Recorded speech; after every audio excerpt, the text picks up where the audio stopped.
तर काय विषय पब्लिक, मी ब्लॉगर पाहूया आणि स्वागत आहे तुमचं पुन्हा एका नव्या व्हिडिओमध्ये. तर आज आपला बेंदूर सण आहे आणि त्याच बेंदूर सणात आपल्याला प्रत्येक रानाला आपल्या निवाद दाखवावा लागतो. मग सुरुवात आपण आपल्या पाठाखाली रानापासून केली. आजच्या दिवशी आपण आपल्या शेतीला, त्याचबरोबर मसोबराया, आपले रक्षपाल, दक्षपाल या सर्वांना निवाद दाखवतो. त्याचबरोबर आपल्या जनावरांना सुद्धा आपण निवाद दाखवतो. आजच्या दिवशी निवाद दाखवताना एक पोळी आणि एक पळसाची मुळी असत्या.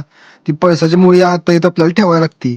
आजच्या दिवशी पळसाच्या मुळीला एक चांगला मान असतो. आज असा हा नैवेद्य फक्त एकाच रानाला नाही तर सगळ्या रानासून दाखवावा लागतो. आमच्या शेजारच्या घरातील चावी ती रानात निवाद दाखवा गेलेलं त्यांच्याकडे पडलेली. आता कुलूप तोडण्याशिवाय काय आपल्याकडे दुसरा पर्याय नव्हता. मग आल्यावर आजूबाजूच्या सगळ्या घरांच्या चाव्या ट्राय करून बघितल्या पण कुलूप काही निघन झाले. मग एक सगळे दांडन डायरेक्ट कापायला सुरुवात केली. मग सगळ्यांनी थोडं थोडं योगदान देऊन कुलूप शेवटी तोडून टाकलं आम्ही. आता पिक्चर मध्ये आपल्याला दाखवत होते एक दगडात ठोका टाकला कुलूप तुटते, पण ही भावानं कुलूप तसं नव्हतं बरं का. हातोडीने घाणाचं ठोकं घातलं पण कुलूप काय तुटायचं नाव घेत नव्हतं. शेवटी कुलूप आपल्याला कापून काढायला लागली. धबधबा बघायला एका भावाच्या गाडीचं डिझेल संपलेलं आहे, त्यामुळे त्याला घेऊन परत आलो एका पंपावून डिझेल घेतलं डायरेक्ट लोकेशनला आलो. डिझेल टाकले तरी गाडी काय चालवायचं नाव घेत नव्हती. भाव एवढा वैतागला काय बोलायचं नको. परत मोकळा स्टार्टर मारून गाडीची बॅटरी पण उतरलेली. मग काय गाडी ढकलून चालू करण्याच्या पहिले आपल्याला दुसरा पर्यायच नव्हता. सगळ्यांनी मिळून ताकद लावून डायरेक्ट गाडी चालू करून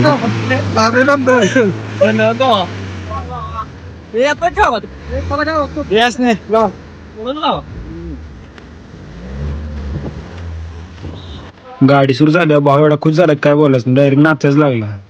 तिथनं पण डायरेक्ट रानात आलो, कारण रानात उजं काढून ठेवलेलं आहे ना, ती न्यायला लागली रानात. आज रानात आपल्याला पडवणार होतं आणि रानाच्या रस्त्याला चिखल झाले समजा, आणि चिखलानं मडगाड जाम होऊ नये म्हणून मडगाडच काढून ठेवलेला.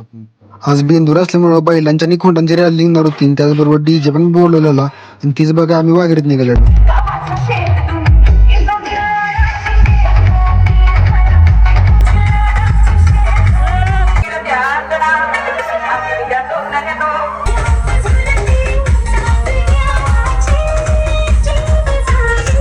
आता या रॅलीत बरीच बैल सहभागी झालेली आणि त्याचबरोबर त्यांचे रंगवायचं काम एकदम खतरनाक झालेलं आणि त्या बैलासनी बघा गर्दी बी भरपूर झालेली. त्यानंतर आजचा व्हिडिओ आपला इथं संपतोय. व्हिडिओ आवडला तर लाईक करा आणि चॅनलला सबस्क्राईब करा विसरता नाही. भावना भेटूया एका नवीन व्हिडिओमध्ये.